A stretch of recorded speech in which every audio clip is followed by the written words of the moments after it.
Un an après l'attaque meurtrière d'un fourgon pénitentiaire dans l'Eure, des hommages ont eu lieu à la prison de Caen ce mercredi 14 mai 2025. Un moment de recueillement et un dépôt de gerbes ont été organisés en hommage aux victimes, 2 agents pénitentiaires du Calvados. Pour garantir leur sécurité, tous les agents pénitentiaires étaient cagoulés lors de la cérémonie. C'est un message que l'État continue de fonctionner et que nous ne nous laisserons pas faire.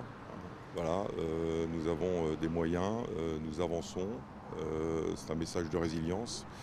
C'est aussi un message qui nous renvoie à ce que nous sommes, la troisième force de sécurité intérieure et effectivement notre capacité, le moins souvent possible, effectivement, à être impacté par des drames de ce type, mais c'est aussi la réalité de nos missions. Arrivé vers 13 h, Emmanuel Macron a assisté à l'événement mais n'a pas prononcé de discours. Il s'est entretenu en privé avec les familles des victimes. D'autres agents ont également profité de l'occasion pour exprimer leur colère un an après le drame. Ça aurait pu être n'importe quel collègue, mais malgré tout, il faut qu'on reste fort pour continuer à protéger la société. Moi, personnellement, ils ne me font pas peur.